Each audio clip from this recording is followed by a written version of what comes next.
Bismillahirrahmanirrahim.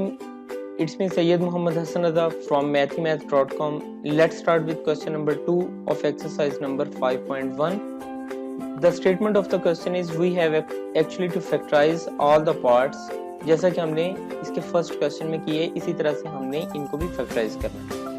अब इसका first part जो है वो कुछ इस तरह से है कि यहाँ 5ax minus 3ay minus 5bx plus 3by है। तो अब अगर आप देखें तो यहाँ से हम इस पूरे क्वेश्चन में से कोई भी चीज कॉमन लेनी हमारे लिए खासी मुश्किल है, क्योंकि अगर हम यहाँ से a को कॉमन लेते हैं तो a यहाँ तो है लेकिन a यहाँ पे आपको नहीं मिल रहा। तो इस वजह से हम इसे 2 पार्ट्स में डिवाइड कर लेते हैं। एक इसका सिस्टम जो होगा वो कुछ इस तरह से बनेगा। मैं इसे थोड़ा ड्रॉ करके बताता हूँ कि यहाँ पे इस क्वेश्चन का एक पार्ट ये बन जाएगा और दूसरा पार्ट इसका कुछ ये बन जाएगा।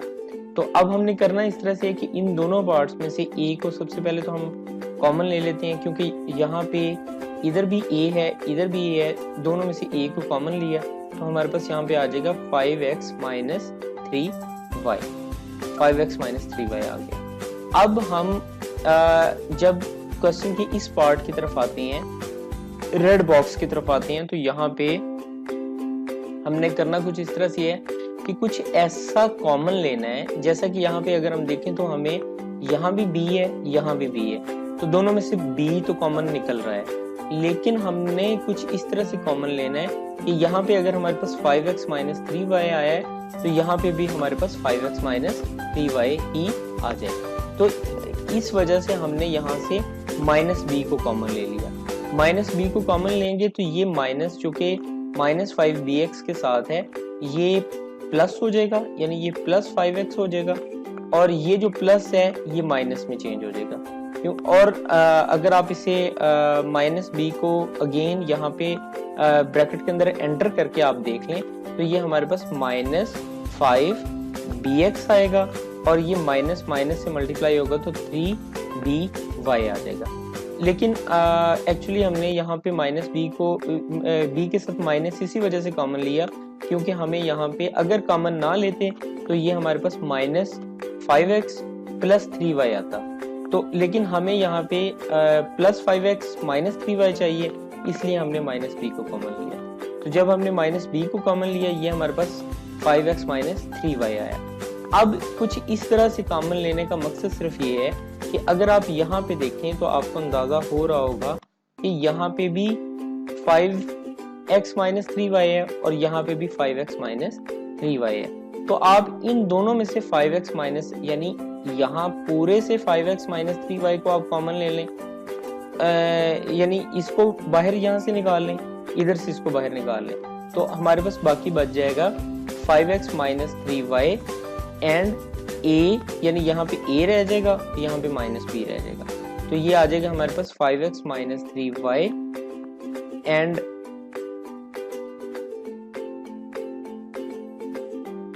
a माइनस b, ये a माइनस b। तो इस तरह से हमने इसको फैक्टराइज कर दिया। अब इसके सेकंड पार्ट की तरफ आते हैं। यहाँ पे भी हम कुछ इसी तरह से करेंगे कि यहाँ पे हम इस क्वेश्चन के सबसे पहले तो 2 पार्ट्स बना लेते हैं। एक पार्ट हमारे पास ये आ जाएगा, दूसरा वाला पार्ट हमारे पास कुछ इस तरह से आ जाएगा।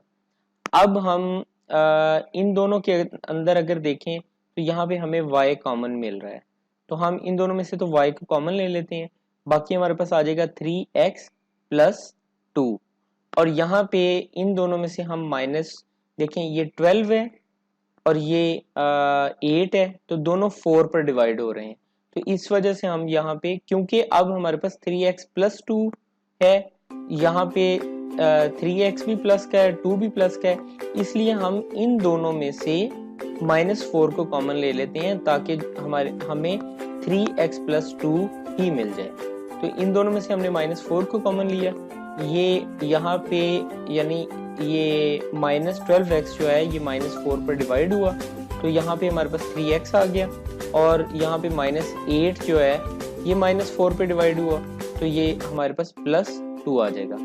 अब अगर आप इन दोनों को देखें, इसको और इसको आप देखें, तो आपको अंदाजा हो रहा होगा कि यहाँ पे 3x प्लस 2 इधर भी है और 3x प्लस 2 इधर भी है। तो इन दोनों में से 3x प्लस 2 को आप कॉमन लेंगे। तो जैसे ही हमने इस यहाँ पे 3x प्लस 2 को कॉमन लिया तो हमारे पास बाकी y माइनस 4, यानी यहाँ पे हमारे पास 3x प्लस 2 बाहर आ गया और यहाँ पे बाकी हमारे पास y माइनस 4 आ जाएगा। तो इस तरह से क्वेश्चन नंबर 2 का सेकंड पार्ट भी कंप्लीट हो गया। क्वेश्चन नंबर 2 के थर्ड पार्ट की तरफ चलते हैं। इसके अंदर भी बिल्कुल उसी तरह से जैसा कि लास्ट क्वेश्चन में हम करते आए हैं, यहाँ पे भी हम इस क्वेश्चन के भी 2 पार्ट्स बना लेते हैं। एक हमारे पास ये वाला पार्ट बन जाएगा और दूसरा पार्ट हमारे पास कुछ ये बन जाएगा।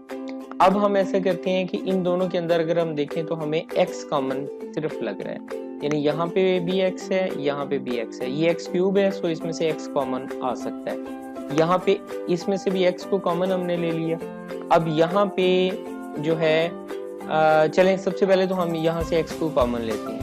x को कॉमन लिया तो ये हमारे पास यहाँ x क्यूब की बजाय x स्क्वायर रह गया और यहाँ से x बाहर चला गया, कॉमन चला गया, x पर डिवाइड कर दिया तो ये हमारे पास प्लस 3y स्क्वायर रह जाएगा। अब हमने इस क्वेश्चन के इस पार्ट में से कुछ इस तरह से हमने कॉमन लेना है कि हमारे पास x square plus 3y square ही आ जाए।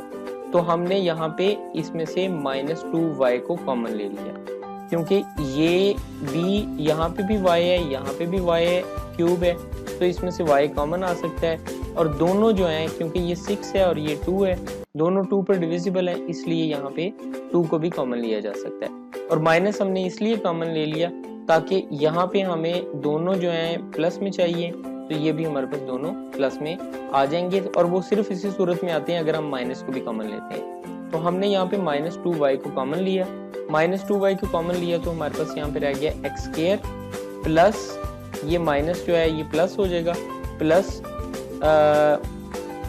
3y square. अब अगर आप यहाँ पे देखें इस क्वेश्चन के इस पार्ट में और यहाँ पे इस पार्ट में देखें तो आपको अंदाजा हो रहा होगा कि x square plus 3y square यहाँ भी है और x square plus 3y square यहाँ भी है। सो x square plus 3y square को हमने टोटली कॉमन ले लिया।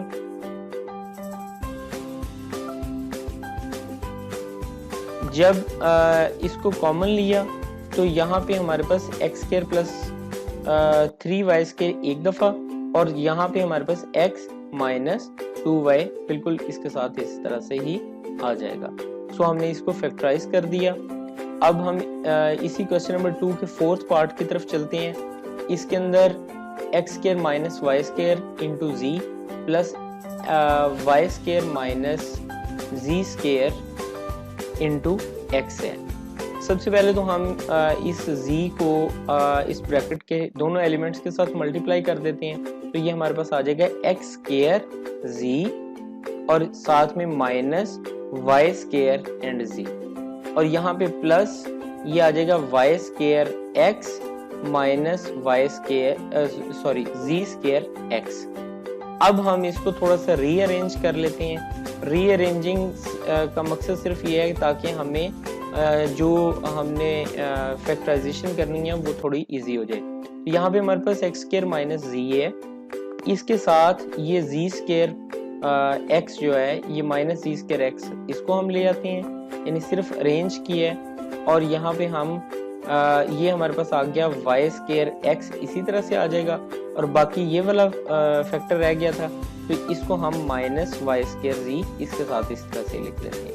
अब अगर हम इन दोनों को देखें तो हमें ये अंदाजा हो रहा होगा कि यहाँ पे x और z दोनों कॉमन है, तो हमने यहाँ पे x और z को कॉमन लिया।